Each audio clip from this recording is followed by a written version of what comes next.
So let's have a look at the men's side of things first of all, because yeah, very happy news for British fans. Jack Draper winning his very first ATP Masters 1000 title. It's his third tour title. It's his biggest one yet. He seems to be going up and up in a nice progressive fashion, isn't he, with the sort of level of his titles. And I mean, not to mention just the title, he's now into the top 10 as well, being coming in at number 7 in the rankings. He beat Holger Rune, Chris, one of your favorites in the final, 6-2, 6-2, very dominant in the final. I mean, it's just absolutely fantastic from Jack Draper over the course of the week, obviously beating Carlos Alcaraz as well in the semi-finals. I don't know where to start because there's so much to unpick, but I mean, Joe, I'm going to come to you. Long-time British tennis fan, obviously. Is How that because he's older than me, Kim? high he's He's older. longer, He's, yeah. he's endured more pain as a British fan. Yes. But now that Andy Murray's out of the way, Jack Draper. How excited are you for Jack Draper to kind of arrive in the top 10, arrive on the scene, winning his first Masters title? I mean, I'm ecstatic for him. He played such good tennis over the last couple of weeks, and I think the conversation around him recently has been, can he kind of crack the top 10? But I think with the way he's been playing at the moment, he's almost changing that conversation because he's playing so well. His forehand is working. Is very destructive on the tennis court when it can be. His serve allows him to kind of get 3 points as well. And he's just very solid as well to kind of stay in the rally. And I think these were some of the key themes across the 2 weeks that led to this win and led to such a dominant win in the final, because there was a worry for me that, this moment might be, get on top of him, or when he was a set up, he might be kind of feeling that pressure, because we are in these moments where this is unknown territory for him. But he just sort of rode that wave and, was very aggressive on the tennis court. And Rune ultimately just could not deal with it. Yeah, I thought after that semi-final against Carlos Alcaraz, I thought, oh, it's so common for players to kind of have a bit of a slump in the Mm. next round, isn't it? And obviously going into the final, he might think, oh, I've beaten Alcaraz, am I now the favourite? But he did so well in almost his best performance he saved for the final. But Chris, what was it that Jack did so well against Rune, who, himself getting to the final was probably his best week in a long time as well. But what was the key difference with Jack getting the win? I think he really just served so well. I think that was so important. He didn't really give any chances. And quite often, you can get off to a really good start and then you could easily be broken at the start of the second set. It's Mm. very easy for matches to get away from you, like his semi-final where we had that very strange bagel after his 6-1 set where it almost went completely flip-flop the other way.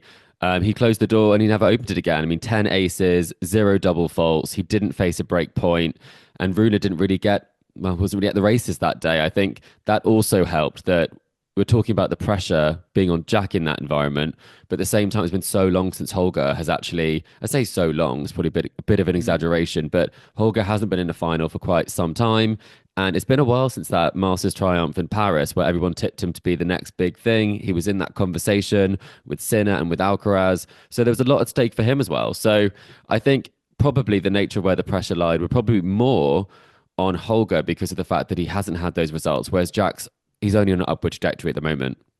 That's true. He doesn't have that sort of pressure of having been at a Masters final level before and won it like Holger. I mean, Jack is now the 5th British man to have won an ATP 1000 event. So Andy Murray, Tim Henman, Greg Rosetsky, and Cam Norrie have all done that. Obviously, Cam Norrie did it a few years ago at Indian Yeah. Wells. That quite surprising at the time.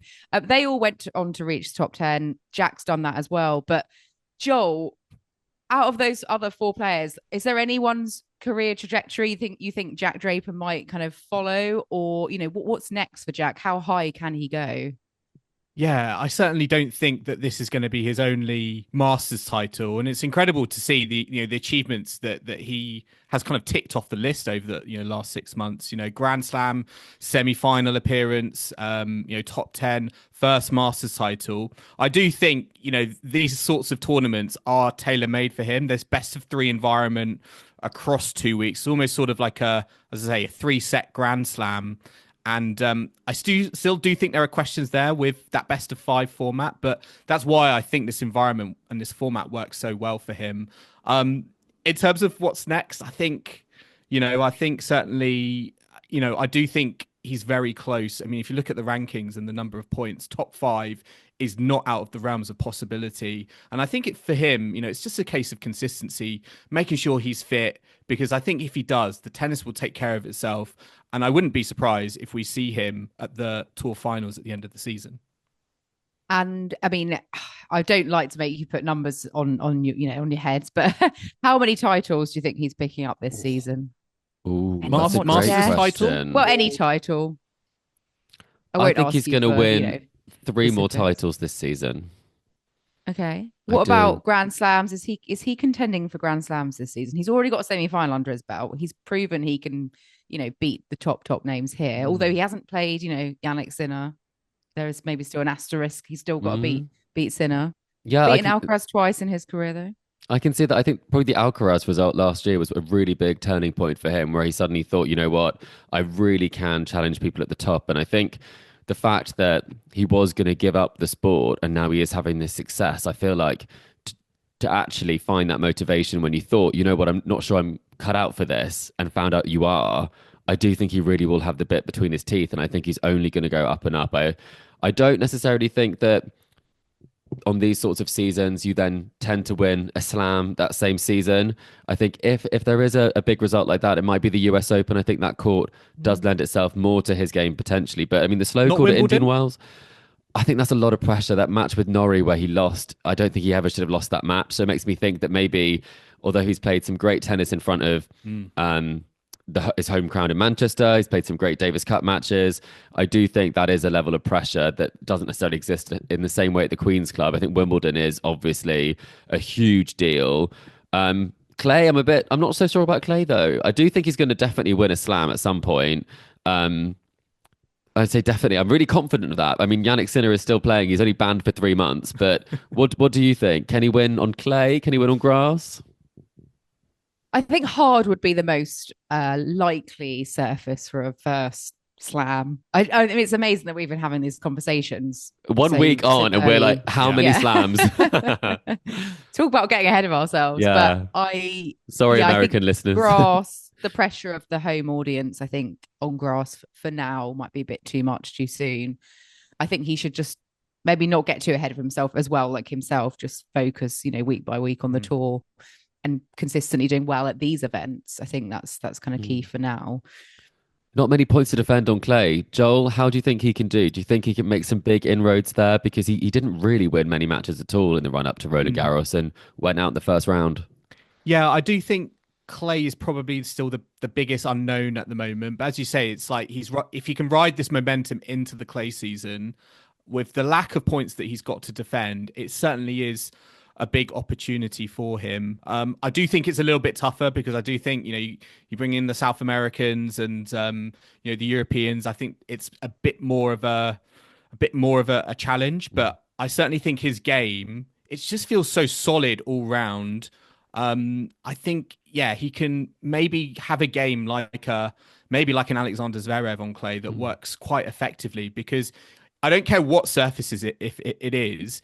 If he's serving the way he is at the moment, particularly with the placement, he's going to be a very tough customer to play against. And if he can bring that aggression, I think more consistently, again, I think it's going to be quite tough for his opponents to deal with, because I go back to that final he had, I think, in Dubai against Rublev, where it felt like Rublev was the aggressor and he was like the counter puncher, looking and waiting for his moments. I sort of think in this final, Rune was kind of waiting for those opportunities as the counter puncher.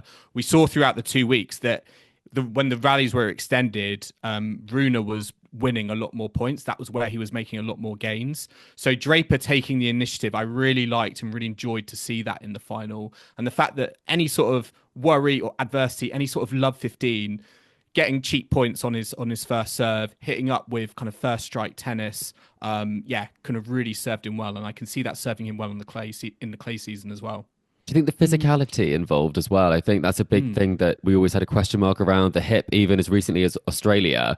But he looks like an absolute sort of physical, unit. I mean, I'm not sure what's the right word to describe it, but he really has turned around his physicality so much to the point where he is such a better mover, but also that must give you a lot of confidence, I think, that you can keep playing. You don't have to win the point as quickly, because some of the points he's winning are not points that you traditionally would have thought. The winner, the passing shots are Jack Draper points, and now it seems like he's much more. It's almost Alcaraz like, some of the athleticism that I think he has brought to his game.